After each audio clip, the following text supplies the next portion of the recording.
Hi hello అండి, నేను మీ స్పందన. చోలే కారం దోశ ఎలా ప్రిపేర్ చేసుకోవాలో చూపిస్తా అండి. వీడియోని స్కిప్ చేయకుండా ఫుల్ వీడియో చూడండి. ఒక గ్లాస్ చోలే, వీటినే శనగలు కూడా అంటారు. ఒక గ్లాస్ చోలే వేసుకున్న తర్వాత ఒక గ్లాస్ పచ్చిశనగపప్పు, 1.5 గ్లాస్ బియ్యం వేసుకుని శుభ్రంగా వాష్ చేసుకుని మార్నింగే వీటిని నానబెట్టుకోవాలి. నైట్ మనం మిక్సీ పట్టేటప్పుడు మరొకసారి వాష్ చేసుకుని మిక్సీ పట్టుకొని ఒక గిన్నెలో వేసుకోవాలండి. మార్నింగ్కి మనకి పిండి అనేది ఇలా ఫెర్మెంటేషన్ అవుతుంది. ఇలా అయిన తర్వాత నెక్స్ట్ దీనిలోనే రుచికి సరిపడినంత సాల్ట్ వేసుకుని బాగా కలుపుకొని పక్కన పెట్టుకోవాలి.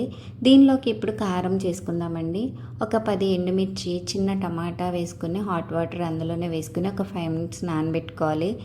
ఇవి నానిన తర్వాత మిక్సీ జార్లో వీటిని వేసుకుని చిన్న సైజు ఉల్లిపాయలు 2 కట్ చేసుకుని దీనిలోనే వేసుకోవాలండి. నెక్స్ట్ 5 వెల్లుల్లి రెబ్బలు వేసుకుని కొంచెం హాట్ వాటర్ వేసుకుని మిక్సీ పట్టుకోవాలి. ఇలా మిక్సీ పట్టుకున్న తర్వాత ఈ పేస్ట్ని పక్కన పెట్టుకున్నామండి. నెక్స్ట్ దోశల ప్యాన్ హీట్ అయిన తర్వాత దోశలా స్ప్రెడ్ చేసుకుని దీని మీద మనం ప్రిపేర్ చేసుకున్న కారం వేసి దీన్ని కూడా స్ప్రెడ్ చేసుకుని దోశ చుట్టూ నెయ్యి వేసుకుంటే మనకి ఎంతో క్రిస్పీగా ఉండే చోలే కారం దోశ అనేది రెడీ అయిపోయిందండి. ఇది కారం దోశ. నెక్స్ట్ నేను ప్లెయిన్ దోశ కూడా వేశాను, చాలా బాగుంటుంది. మీరు ఒకసారి ఈ స్టైల్లో దోశని అనేది ప్రిపేర్ చేయండి. ఈ రెసిపీ మీకు నచ్చినట్లయితే నా ఛానల్ని సబ్స్క్రైబ్ చేసి లైక్ చేసి షేర్ చేయండి. Thank you for watching.